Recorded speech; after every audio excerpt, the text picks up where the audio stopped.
Todo el mundo en esa franja de tierra olvidada entre Texas y México ya había oído hablar de Samuel Carter, no como un nombre dicho en voz alta, sino como un susurro respetuoso, casi supersticioso.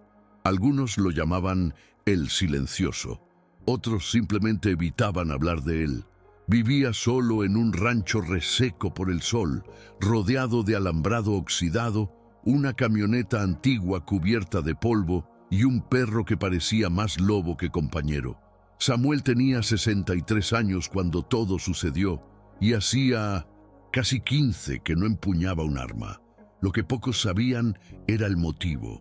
15 años antes había enterrado a su esposa y a su hijo el mismo día. Un incendio provocado, la venganza de un viejo enemigo. Después de eso, también enterró su placa. Encerró el pasado en un armario de madera corroída y juró que nunca más quitaría una vida. Ya no era un hombre de la ley, solo quería estar en paz, cuidando las pocas cabezas de ganado que aún resistían la sequía y escribiendo en un cuaderno desgastado donde anotaba el tiempo, los vientos y los recuerdos que dolían. Pero esa semana en particular, el silencio parecía más pesado de lo normal. Era abril, el mes en que el calor comenzaba a hervir la tierra de adentro hacia afuera. Samuel se despertaba siempre a las 4:30, antes de que saliera el sol. Alimentaba al perro, limpiaba los bebederos de los animales y solo entonces se sentaba en el porche a tomar un café amargo, mirando al vacío. Sin embargo, en los últimos días, ese vacío había cambiado.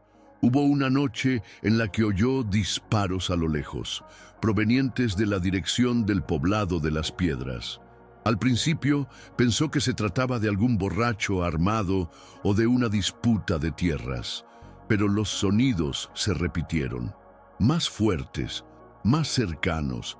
La radio local dejó de funcionar de repente y las camionetas que traían mercancía al mercado desaparecieron. Samuel sentía en el aire un olor a desastre y fue cuando vio a Diego, el joven agricultor que vendía huevos frescos cada viernes, llegar al rancho con la ropa rasgada y la cara ensangrentada, que entendió: el infierno había cruzado la frontera. Y no era algo nuevo. Diego era de esos muchachos a quienes miras y ya sabes que tienen buen corazón. Delgado como una vara verde, siempre con sombrero ancho, sonrisa tímida y manos curtidas demasiado para su edad. Solo tenía 23 años, pero tenía el porte de quien ya había vivido el doble, cuidando solo a su madre enferma y una pequeña plantación de maíz que luchaba contra la sequía como un náufrago que intenta respirar. Samuel lo respetaba. No hablaban mucho, pero existía un lazo invisible entre ambos, algo construido en los silencios compartidos y en los pequeños gestos de confianza. Cuando Diego apareció ese día, parecía haber caminado kilómetros. Sus ojos estaban abiertos de par en par, su labio cortado y la respiración entrecortada, como si hubiera huido de un fantasma. «Han llegado», fue todo lo que pudo decir antes de desplomarse en el porche, cayendo de rodillas. Samuel no preguntó quiénes eran, ya lo sabía: el cártel de Emiliano Vargas. Y cuando vio el símbolo marcado a fuego en el costado del brazo del muchacho, un escorpión con la cola en llamas, supo que las cosas habían cambiado para siempre. Samuel llevó a Diego adentro, limpió sus heridas con calma y silencio, como quien ejecuta un antiguo ritual. Cada corte, cada hematoma, traía consigo algo más que dolor. Llevaba mensajes. Aquello no había sido solo una paliza, fue una advertencia. El muchacho contó que 3 hombres habían aparecido en la Feria de las Piedras exigiendo protección. Quien se negaba recibía una paliza. Quien hablaba alto desaparecía. Cuando Diego intentó defender a una vendedora, lo arrojaron contra la camioneta y lo marcaron como ejemplo. Dijeron que de ahora en adelante todo aquí es de ellos. La tierra, el dinero, la vida. Samuel escuchaba, pero su mente ya estaba en otro lugar. En 2006, Algo muy parecido había ocurrido en un pequeño pueblo al norte, donde trabajaba como marshal, y recordaba bien cómo había empezado y cómo terminó. El problema es que, en aquel entonces, él era otro hombre, uno que sabía usar un arma sin pensarlo dos veces. Ahora, todo en su interior gritaba que no podía volver a ese punto, que no debía, pero al ver el estado de Diego, algo dentro de él, algo que creía muerto, comenzó a agitarse. Esa noche, Samuel no durmió. Se quedó sentado en el porche, escuchando los sonidos de la noche como quien descifra señales en un libro antiguo. El viento soplaba del sur, seco y caliente, cargando el olor de tierra agrietada y tensión. Allá dentro, Diego dormía profundamente, vencido por el cansancio. Samuel había dejado la escopeta apoyada en la pared al alcance de la mano, no porque pretendiera usarla, sino porque algo dentro de él exigía su presencia allí, como un recordatorio de que aún sabía protegerse. A medianoche, vio dos sombras aproximándose por el camino de tierra. Eran hombres armados, caminando despacio, como si quisieran ser vistos. Uno de ellos encendió un cigarrillo y miró directo al rancho. No dijeron nada, no avanzaron, solo se detuvieron, observaron por un momento y luego se dieron la vuelta y se fueron, dejando atrás solo el olor a humo y la advertencia: «Sabemos dónde estás». Samuel no reaccionó, pero el perro gruñó suavemente, y por primera vez en mucho tiempo no lo mandó callar. A la mañana siguiente, Diego ya estaba más lúcido. Quería volver al poblado, ver a su madre. Samuel no quería dejarlo ir, pero sabía que no podía detenerlo. Sin embargo, antes de que partiera, Samuel tomó un viejo trozo de paño escondido en el baúl de su habitación. Dentro, envueltos con cuidado, estaban su funda de cuero envejecido, un revólver Colt .45 y 3 balas. Apenas 3. Le entregó el paquete a Diego. «No es para usar, es para recordar. Si tienes que correr, corre. Si tienes que entregarte, entrégate. Pero si ya no hay salida», y dejó la frase en el aire.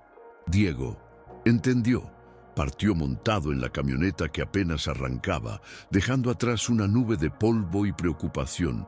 Samuel se quedó allí, viendo desaparecer el camino, y sintió el viejo peso en los hombros volviendo a encajar, como un abrigo que juró nunca más volver a ponerse. 2 días después, la radio volvió a funcionar por unos minutos. La voz temblorosa de una señora pedía ayuda, diciendo que la plaza principal de Las Piedras estaba rodeada, que hombres encapuchados registraban casas, amenazaban a niños y arrastraban personas hacia camionetas sin matrícula, luego solo estática. Samuel escuchó eso de pie, frente a la radio, como si esperara un mensaje directo para él, y de alguna manera lo era. Aquella voz podía ser de cualquiera, podía ser la madre de Diego, podía ser alguien intentando resistir, o simplemente alguien que, como él, ya había perdido demasiado. Esa tarde fue hasta el granero y sacó una lona cubierta de polvo. Debajo de ella estaba su vieja Harley Davidson, la misma que usaba en las patrullas fronterizas. Neumáticos desinflados, tanque seco, pero aún respirando. Mientras lavaba la carrocería de la moto, un pensamiento comenzó a martillar. ¿Y si la única forma de mantener su promesa era romperla una última vez? Al final de la misma tarde, salió con la moto en dirección a la ciudad, pero se detuvo antes de la carretera principal. Decidió tomar la antigua ruta de los rieles abandonados, que cruzaban el monte seco detrás de las colinas y evitaban el puesto de vigilancia improvisado por los hombres de Vargas. Caminó por horas, su cuerpo dolía, las rodillas reclamaban, pero el silencio era su combustible. Cuando se acercó a la zona urbana, dejó la moto escondida entre piedras y continuó a pie. La ciudad estaba irreconocible, fachadas con agujeros de bala, tiendas cerradas, un niño vendiendo agua en la acera con ojos de adulto. Samuel entró por el lateral de la cantina de Alfredo, un viejo conocido, y encontró media docena de hombres encogidos, bebiendo en silencio, como si hablar en voz alta pudiera atraer algo peor. Alfredo lo miró como si viera un fantasma. «Has vuelto», murmuró. Samuel no respondió, solo se sentó. Se quitó el sombrero y pidió un vaso de agua. La guerra había comenzado y él necesitaba escuchar. Los hombres en la cantina hablaban bajo, mirando a ambos lados, como si las paredes tuvieran oídos. Alfredo se acercó y explicó lo que sabía. Vargas había enviado una célula del cártel liderada por un sujeto llamado Navarro, un ex militar colombiano frío como el hielo y cruel como un cuchillo sin filo. Él y sus hombres se estaban extendiendo rápidamente. Habían tomado el control de la radio, del mercado, de la escuela, impusieron toque de queda y exigían una tasa de colaboración a cada habitante. Quien no pagaba era llevado a conversar. Nadie volvía igual. Samuel escuchaba todo con la mandíbula apretada. El viejo instinto de investigación volvía sin pedir permiso, como una memoria muscular. Cada nombre, cada rincón de la ciudad citado, lo anotaba mentalmente. Quería saberlo todo. Rutas, horarios, patrones. Ya no era un civil, pero tampoco era ya un hombre de la ley. Era otra cosa ahora, algo entre el pasado y la necesidad. Fue entonces que Alfredo habló de algo que heló la sangre de Samuel. Diego no había sido visto desde la tarde anterior. Su camioneta fue encontrada cerca de la estación de tren, con el vidrio roto y sangre en el asiento.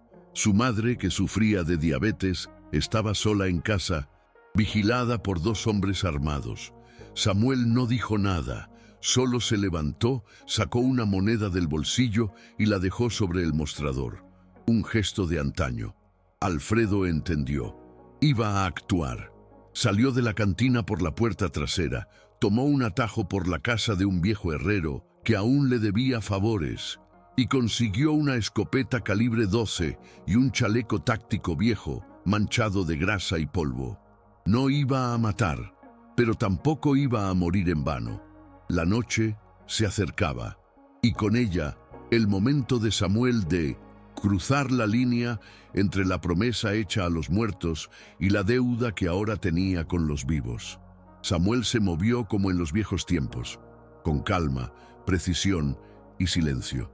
Sabía que, si aparecía armado a la luz del día, se convertiría en objetivo antes incluso de entender el tablero.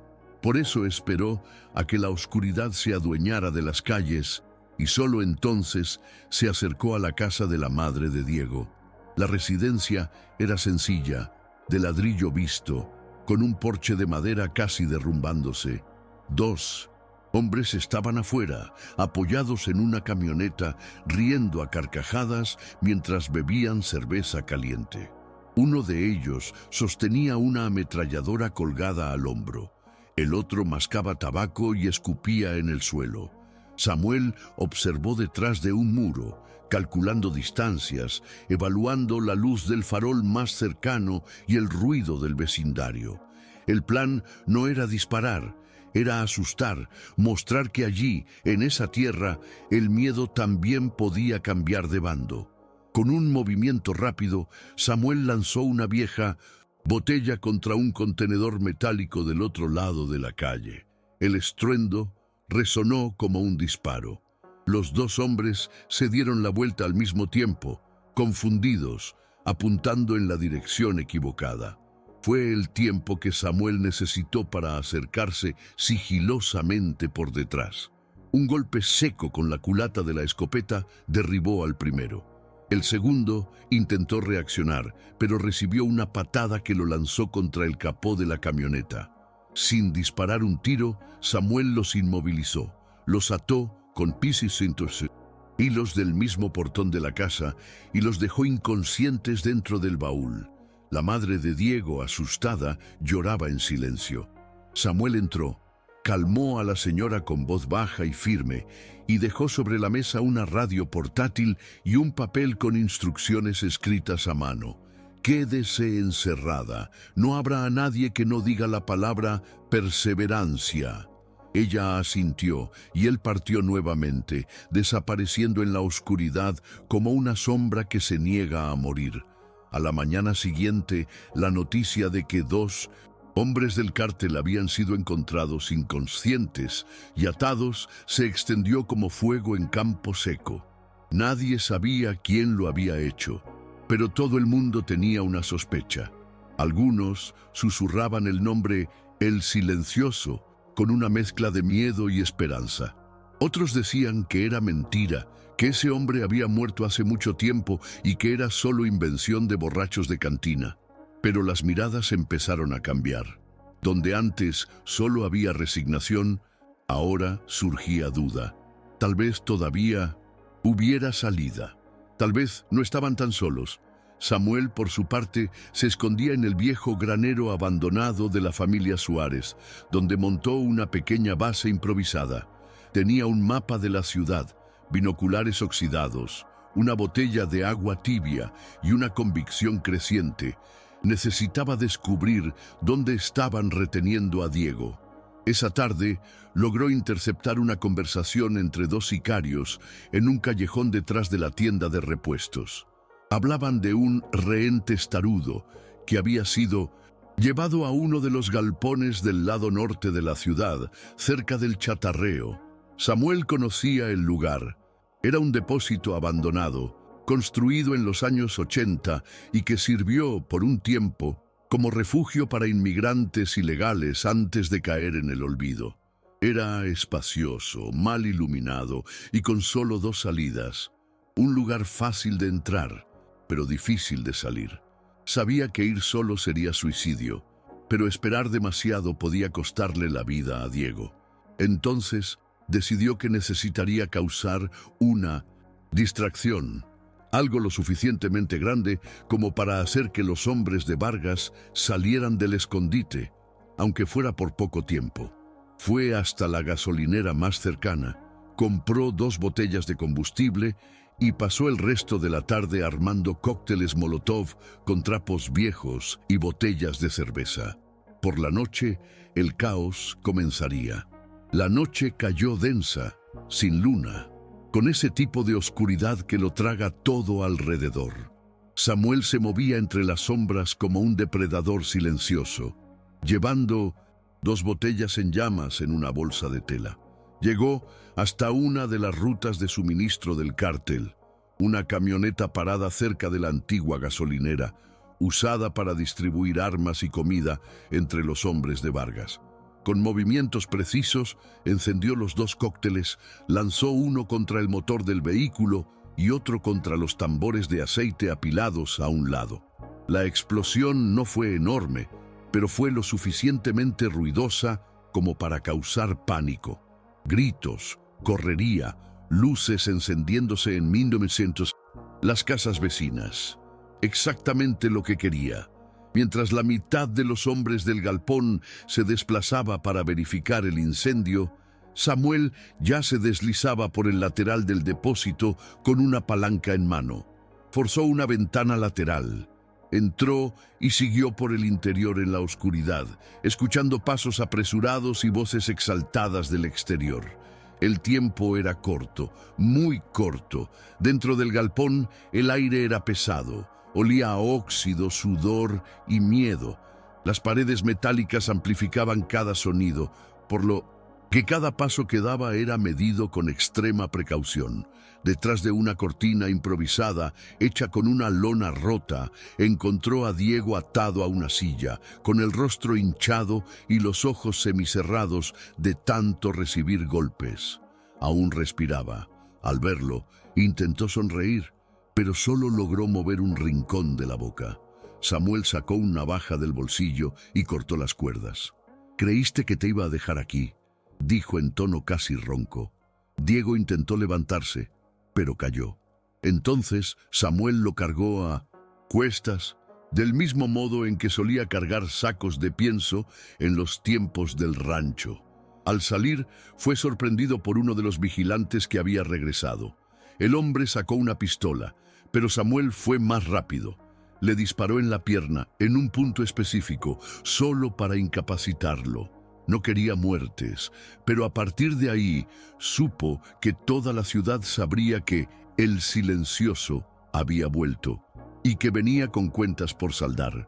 Con Diego al hombro y la ciudad en alerta, Samuel tomó atajos por la parte trasera del chatarreo, deslizándose entre montones de carros viejos como si estuviera en un laberinto de óxido e historias olvidadas. Detrás de él, los gritos aumentaban. Los hombres del cártel habían encontrado el cuerpo del vigilante caído y ahora barrían el área como perros en busca de venganza. Samuel conocía ese tipo de persecución, la desesperación disfrazada de disciplina. Era solo cuestión de tiempo hasta que revisaran los callejones más distantes. Llegó a la moto escondida entre las piedras, colocó a Diego en el asiento trasero, lo ató con una correa improvisada y arrancó. El motor falló 2 veces antes de rugir con vida. Cuando aceleró hacia los caminos del desierto, una lluvia de balas cortó el aire detrás de ellos, pero ningún disparo acertó. El polvo levantado por la moto se llevó las huellas. Esa fuga había sido por un pelo, pero el juego ahora era otro. A la mañana siguiente, la ciudad despertó en estado de shock. La historia de la explosión en la gasolinera, el ataque al galpón y el rescate de Diego se difundió como una plaga. Nadie sabía con certeza cómo había sucedido todo, pero los rumores siempre volvían al mismo nombre: Samuel Carter. Los mayores decían que era imposible, que se había retirado, desaparecido, que nadie se enfrentaba a Vargas y vivía para contarlo. Pero los más jóvenes, los que habían perdido hermanos, padres, vecinos, comenzaron a creerlo. Por primera vez en semanas, el miedo empezó a ceder lugar a la curiosidad. Algunos comenzaron a dejar mensajes codificados en los muros, otros en los postes de luz, señales antiguas, usadas por gente de confianza en tiempos de conflicto. Samuel vio uno de esos símbolos cerca del mercado, una S cortada por una línea diagonal, significando «Te necesitamos». No era una petición directa, era un llamado, y por más que hubiera enterrado armas, promesas e incluso parte de sí mismo, aquello movía todo lo que aún quedaba vivo dentro de él. Samuel sabía que lo que vendría a continuación no sería sencillo. Vargas no era el tipo de hombre que dejaba afrentas sin respuesta, y la verdad es que Samuel no esperaba que él lo dejara. Lo que no contaba era con la recompensa. 2 días después del rescate de Diego, apareció un volante pegado en la puerta del ayuntamiento, en la pared de la iglesia y hasta en la entrada del cementerio. Una foto antigua de Samuel, cuando aún era marshal, y un valor debajo: $50,000, vivos o muertos. No tardaron en aparecer cazadores de minutos, recompensas, pistoleros y oportunistas merodeando por las piedras. Hombres con botas caras, armas relucientes y ojos vacíos. No venían por justicia, venían por dinero. Allí, Samuel comprendió que ya no se trataba solo del cártel, ni de Diego, ni de la promesa que había hecho. Ahora era algo más grande, una guerra por territorio, pero también por símbolos. Y él, quisiera o no, se había convertido en uno. Por eso, esa noche, hizo algo que no hacía desde hacía 15 años. Entró en la vieja iglesia del poblado, se arrodilló en el último banco y quedó en silencio. No para rezar, no por fe, sino para escuchar. Quería oír lo que aún existía dentro de él. La madera del banco crujía, el vitral roto dejaba entrar el viento y el olor a vela mezclado con polvo traía recuerdos que intentaba evitar. Allí, en la penumbra, Samuel recordó a su hijo, cómo reía con los ojos entrecerrados y caminaba por la casa arrastrando sus propios zapatos. Recordó a su esposa, que odiaba las armas, pero amaba la forma en que él miraba el mundo con desconfianza. Recordó la promesa hecha ante sus tumbas y entendió que tal vez proteger a los vivos también era una forma de honrar a los muertos. Cuando salió de la iglesia, ya sabía lo que tenía que hacer. No podía seguir huyendo, ni esconderse. Era hora de reunir al pueblo. Al día siguiente, Samuel fue de puerta en puerta, como un viejo vendedor de esperanza en tiempos de guerra. No llevó arma, ni habló en voz alta. Solo miraba a los ojos y decía lo mismo. La ciudad no es de ellos, pero no puedo hacerlo solo. Algunos lo rechazaron de inmediato, otros vacilaron, pero muchos, más de lo que él imaginaba, asintieron en silencio, con la mirada de quien ya no soporta inclinarse. Alfredo fue el primero en unirse. Luego vinieron los hermanos Duarte, dueños de un taller, e incluso doña Marita, que regentaba la Mercadito y conocía todos los callejones de la ciudad. Elaboraron un plan simple: sabotear los puntos de abastecimiento, difundir información falsa, aislar a los grupos más pequeños y reconquistar territorio poco a poco, sin llamar demasiado la atención. No era una revolución, era una supervivencia organizada. Y eso ya era suficiente para sembrar el miedo en el otro bando. Mientras tanto, los hombres de Vargas apretaban el cerco, sospechaban de algo, pero no sabían exactamente qué. Empezaron a irrumpir en casas en busca de armas, a presionar a los vecinos por información y a circular en patrullas clonadas de la policía local, como si quisieran recordar a todos quién mandaba allí. En respuesta, Samuel lideró una acción audaz. Interceptó un cargamento de municiones en una carretera rural con la ayuda de los hermanos Duarte. Usaron un tractor averiado como obstáculo, y cuando la camioneta se detuvo, lanzaron humo por ambos lados. En menos de 5 minutos, inmovilizaron a los 3 ocupantes sin disparar ni un solo tiro. Tomaron las municiones, quemaron la camioneta y desaparecieron por el monte. El efecto fue inmediato. La moral del cártel se tambaleó. Las órdenes de Vargas llegaron rápidas y secas. Encuentren al viejo, ahora. Samuel sabía que el tiempo se acababa. La casa se había vuelto personal, pero el pueblo también estaba cambiando. Y eso él no lo veía desde hacía mucho. La respuesta de Vargas llegó la semana siguiente, con una brutalidad que desgarró el corazón del poblado. 3 casas fueron incendiadas durante la madrugada. Una de ellas pertenecía a la profesora Clara, que enseñaba a los niños a leer en 1908, un galpón improvisado desde que la escuela fue tomada. Por suerte, nadie murió, pero el mensaje era claro. El cártel estaba dispuesto a destruir lo que fuera necesario para mantener el control. El olor a humo impregnaba la ciudad como un luto silencioso. Clara, de pie ante las cenizas, miraba al vacío con los ojos llorosos, pero cuando vio acercarse a Samuel, solo dijo: «No pares. Si te detienes ahora, ellos ganan». Aquello impactó a Samuel como una flecha. Ya no tenía el lujo de cuestionarse. Tenía que ser más que un símbolo, tenía que ser un escudo, y esta vez estaba dispuesto a llegar hasta el final. Fue entonces cuando Samuel decidió transformar la cantina de Alfredo en un centro de resistencia. Retiraron las mesas, reforzaron puertas y ventanas con tablones, instalaron radios comunicadores de la época en que Las Piedras aún tenía alguna infraestructura decente. Quien entraba por la puerta trasera recibía un distintivo improvisado con un número y una misión.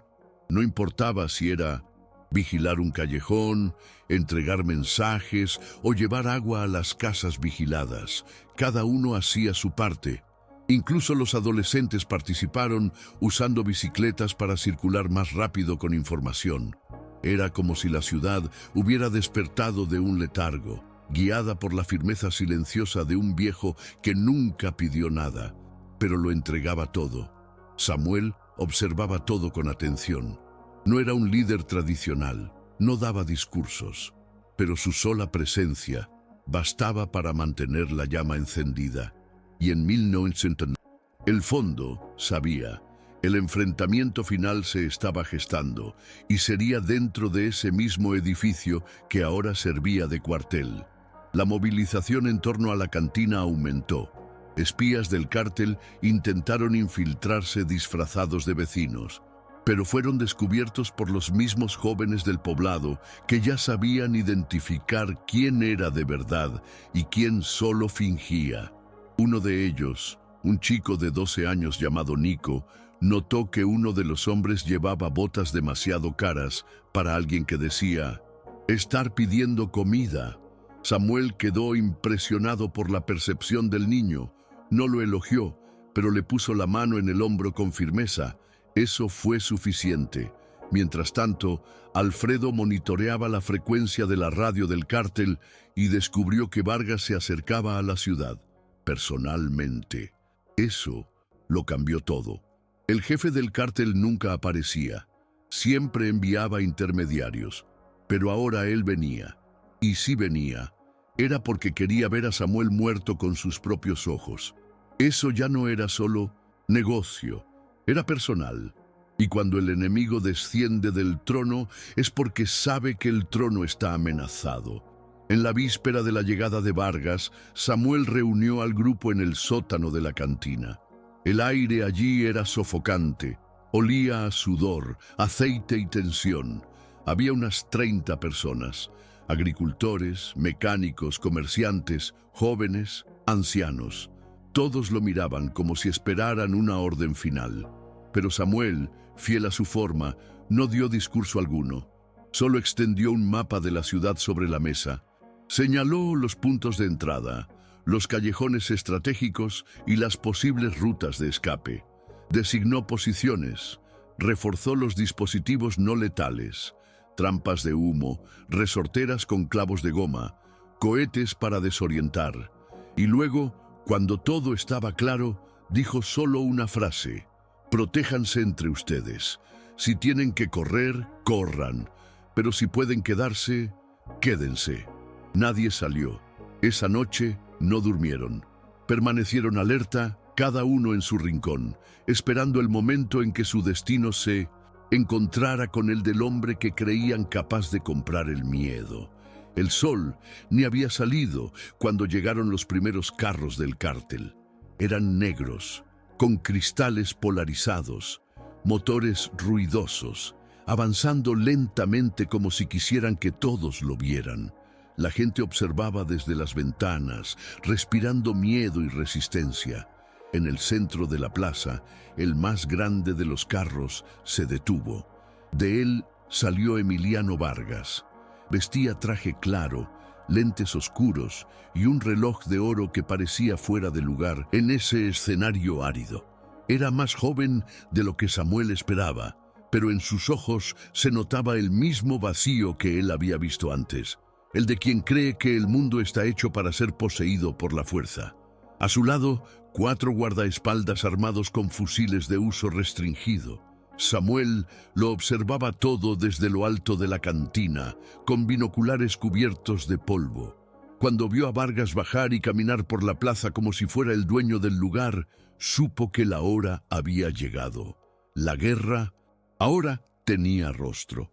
Vargas entró en la cantina como quien irrumpe en un terreno marcado. Abrió la puerta con fuerza, escoltado por 2 matones, y caminó hasta el centro del salón. Samuel ya lo esperaba, solo, sentado en la mesa del fondo, con un vaso de agua frente a él. No había armas a la vista, solo miradas. El silencio en ese momento era tan denso que se podía oír la vibración del motor de la camioneta aún encendida afuera. ¿Eres tú el tal silencioso?, preguntó Vargas, con una media sonrisa de desprecio. Samuel no respondió, solo lo miró a los ojos. Tienes una ciudad entera escondida detrás de ti, pero caerá como todo viejo que se cree héroe. Sin decir nada más, Samuel empujó el vaso hacia adelante, como ofreciendo una opción. Vargas miró, se rió y se sentó. Los dos se quedaron allí cara a cara, como 2 fantasmas antiguos decidiendo quién desaparecería primero. Y en ese instante, la cantina se convirtió en un campo de batalla, pero el duelo sería diferente al que cualquiera esperaba. El plan de Samuel no era vencer a Vargas con fuerza, sino con firmeza. Sabía que si disparaba el primer tiro, perdería no solo la pelea, se perdería a sí mismo. Así que, mientras los hombres de Vargas rodeaban la cantina, los vecinos ejecutaban su parte. Se activaron trampas en las entradas, estallaron cohetes en los techos y cortinas de humo invadieron los callejones. Era un caos organizado, un juego de sombras. Los guardaespaldas se dispersaron tratando de contener lo que creían era una emboscada armada, y en cierto modo lo era, pero sin sangre, sin muertes. Allí dentro, Vargas ya se irritaba. Se levantó, sacó una pistola dorada de la cintura y la apuntó hacia Samuel. ¿Crees que me vas a intimidar con humo y trucos de viejo? Yo soy el dueño de este lugar. Entonces Samuel se levantó lentamente. No reaccionó. Solo sacó de dentro de su chaleco una foto antigua, su esposa, su hijo. La colocó sobre la mesa y dijo, por primera vez desde que todo había comenzado, no te voy a matar, porque si lo hago, me convierto en ti. El impacto fue mayor que un disparo. Vargas quedó en silencio por un segundo, mirando a Samuel con algo entre ira y duda. Esa respuesta no era la que esperaba. Eso desmantelaba el juego. ¿Entonces vas a morir de pie?, preguntó en tono de desprecio. Fue cuando se abrió la puerta trasera. Alfredo, Diego, Clara, los hermanos Duarte y al menos 20 vecinos entraron juntos, sin armas, pero con los ojos encendidos. Rodearon a Vargas y a sus hombres, que aún estaban desconcertados por el tumulto afuera. El cártel dentro de ese lugar ya no era mayoría. No tenía control. Samuel miró a su alrededor y comprendió. No necesitaba apretar el gatillo. La ciudad ya se había levantado. La justicia no venía de las balas, sino de la unión. Vargas intentó escapar, pero fue inmovilizado por Diego y otros 2 muchachos. Por primera vez, el jefe del cártel sintió en carne propia el sabor de la impotencia. El pueblo, unido, sellaba con Vargas rendido y los secuaces desarmados por su propia desorganización, Samuel tomó la palabra no con gritos o discursos inflamados, sino con la misma calma que siempre lo había definido. Dijo solo que aquello no era sobre él, ni sobre venganza. Era sobre reconquistar el derecho a vivir sin miedo. Pidió que nadie pusiera un dedo sobre Vargas. No necesitamos hacer como ellos, ya ganamos. Y así se hizo. El cártel fue desarmado, encerrado en una celda improvisada en la parte trasera de la antigua comisaría, mientras las autoridades externas, finalmente alertadas por la intensa movilización y la denuncia anónima realizada por Alfredo la víspera, llegaban con apoyo estatal. Cuando los agentes entraron en Las Piedras, encontraron una ciudad organizada, en pie, y a un criminal entregado sin un rasguño. Fue una victoria que nadie esperaba. Una que no cabía en los titulares comunes, pero para quienes vivían allí, fue el día en que el miedo cambió de bando. Ese mismo día, la recompensa por Samuel fue oficialmente cancelada, pero él sabía que la paz sería frágil por un tiempo. Aún habría intentos de represalia, rumores, fantasmas, pero ahora él ya no estaba solo. La ciudad había demostrado que podía resistir, y eso no se desaprende. Diego regresó a la plantación con su madre. Clara reabrió la escuela. Alfredo reformó la cantina, pero mantuvo intacto el sótano, como un memorial silencioso de la resistencia. Samuel, él volvió al rancho. Plantó 3 nuevos brotes de árbol cerca del cerco, uno por cada vida que ayudó a proteger. Seguía despertándose temprano, tomando café amargo y escribiendo en el cuaderno desgastado. Pero ahora escribía diferente, con menos dolor, con más sentido. Seguía cargando fantasmas, claro. Nadie sale ileso de una guerra. Pero ahora, cuando estos susurraban en la noche, él respondía con la certeza de quien hizo lo que tenía que hacer. Sin matar, sin huir, sin perderse. En los días que siguieron, Samuel empezó a ser visto con mayor frecuencia en 1900. La ciudad, aún silencioso, aún con esa manera de llevar el mundo sobre los hombros, pero con los ojos un poco más vivos. Se sentaba en la acera de la tienda de doña Marita, aceptaba un vaso de limonada y escuchaba más de lo que hablaba. Los niños, que antes lo temían, ahora se acercaban con curiosidad. Uno incluso preguntó si él era un héroe de verdad. Samuel esbozó una sonrisa y dijo que héroe en realidad era quien planta, quien enseña, quien se queda. Pero en el fondo sabía que algo dentro de él se había redimido, no por gloria ni por fama, sino porque por primera vez en muchos años se sentía útil nuevamente, no como justiciero, no como agente de la ley, sino como parte viva de algo más grande que el propio dolor. Hubo un día en que Diego apareció en el rancho, ya con la piel cicatrizada y la mirada firme. Trajo una cesta con huevos y maíz, como hacía antes. Ahora es por gratitud, no por necesidad, dijo. Se sentaron en el porche, sin prisa. Hablaron poco, pero dijeron mucho. Diego contó que estaba reuniendo a jóvenes para replantar la plaza, organizar ferias, recuperar espacios públicos que se habían convertido en escondites. Quería transformar las piedras en un lugar del que sentirse orgulloso. Samuel escuchó en silencio, pero sus ojos brillaban. Antes de partir, Diego miró al viejo con respeto y dijo: «Si no fuera por ti, nadie se habría levantado». Samuel solo movió la cabeza y respondió con algo que repetiría muchas veces en adelante: «Yo solo empecé. Quienes se levantaron fueron ustedes». Y aquella tarde, con el sol poniéndose lentamente, Samuel Carter supo que, incluso sin volver a matar, había ganado todas las batallas que importaban. Las semanas se convirtieron en meses y las piedras empezó a respirar de manera diferente. Las patrullas del cártel desaparecieron, los cazadores de recompensas se esfumaron y el gobierno, presionado por la repercusión del caso, comenzó a enviar agentes fijos para garantizar la seguridad en la región. Pero nadie allí confiaba en el Estado como antes. Habían aprendido, a la fuerza, que la comunidad podía protegerse mejor que cualquier autoridad externa.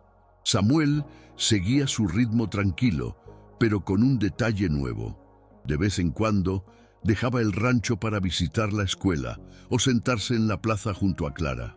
Su presencia, aunque callada, era como un recordatorio de que la paz cuesta caro y que alguien siempre paga ese precio en silencio. Los jóvenes empezaron a llamarlo Viejo Lobo, con cierto cariño, respetuoso. Él fingía no gustarle el apodo, pero por dentro sabía que eso significaba algo precioso: pertenencia. Un sábado cualquiera, al atardecer, Samuel decidió visitar el cementerio. Llevó flores. No flores compradas, sino recogidas del pequeño jardín que había comenzado a cultivar detrás del granero. Las dejó en las tumbas de su esposa y su hijo, como hacía cada año. Pero esa vez dijo algo en voz alta: «Yo rompí la promesa, pero no de la forma que imaginé. Y tal vez entiendan. Ustedes lo...». Se quedó allí un tiempo, observando el viento pasar entre las cruces como si esperara una respuesta. No llegó ninguna, pero tampoco era necesaria. Cuando se dio la vuelta y caminó de regreso al portón, se sintió ligero. Por primera vez en mucho tiempo, no llevaba culpa, solo recuerdos. Y tal vez eso era la máxima paz que alguien como él podría alcanzar. La batalla no había sido solo contra Vargas, había sido contra lo que él mismo podía llegar a ser. Y allí, en ese suelo seco y lleno de historias, Samuel Carter sintió que finalmente había vencido. La semana siguiente, algo diferente sucedió. Un grupo de periodistas llegó a la ciudad queriendo entrevistar a Samuel.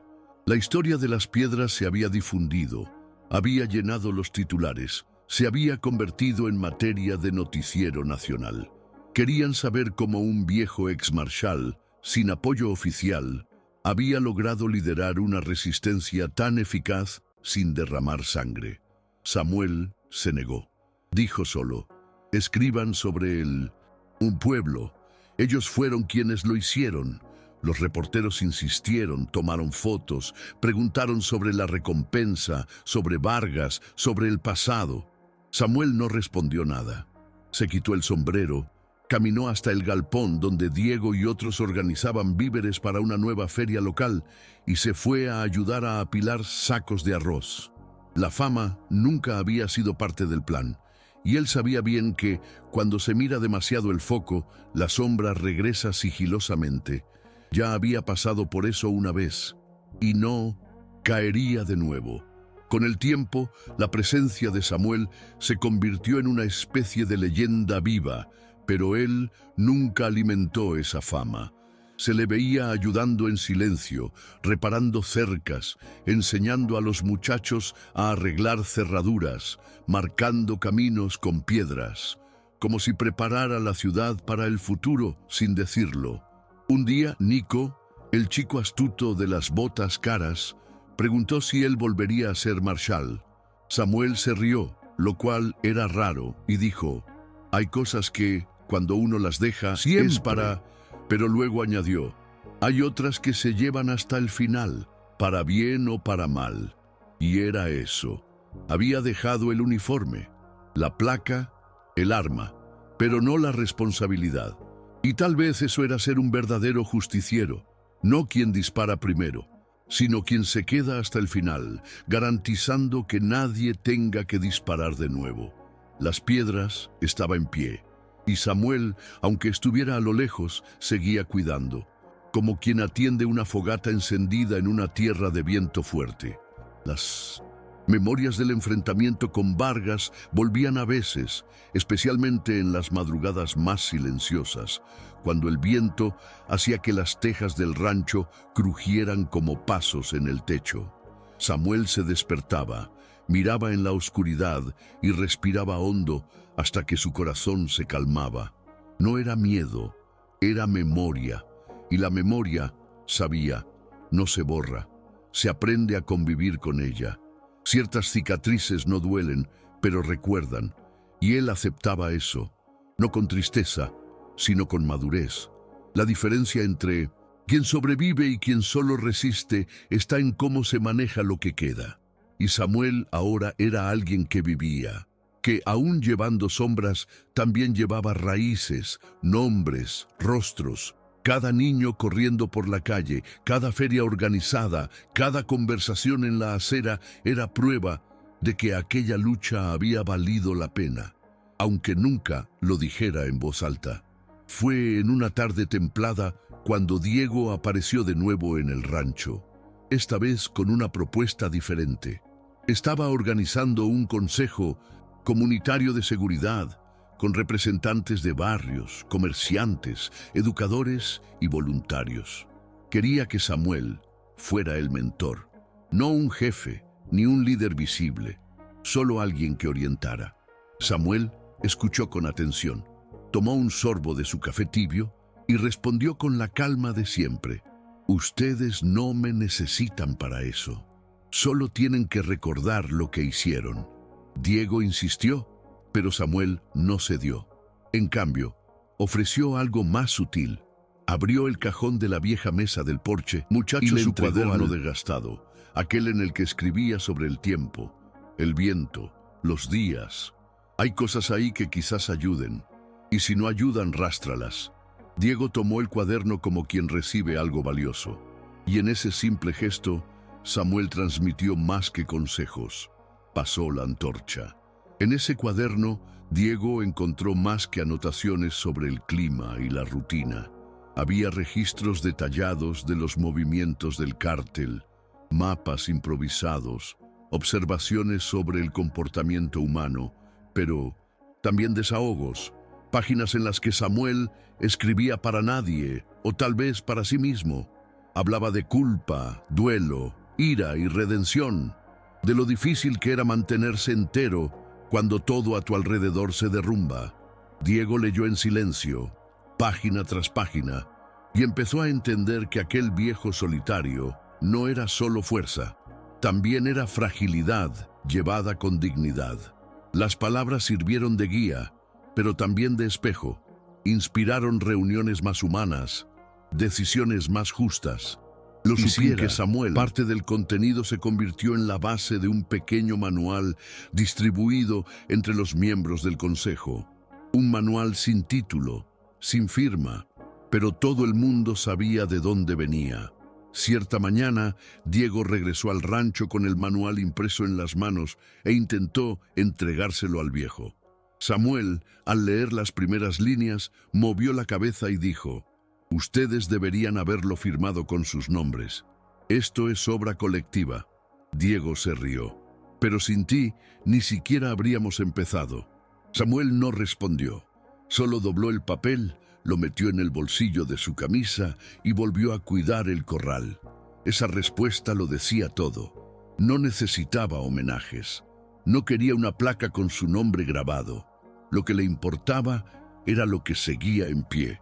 Y eso estaba, fuerte, resiliente y en movimiento. Las Piedras ahora era más que un poblado sobreviviente.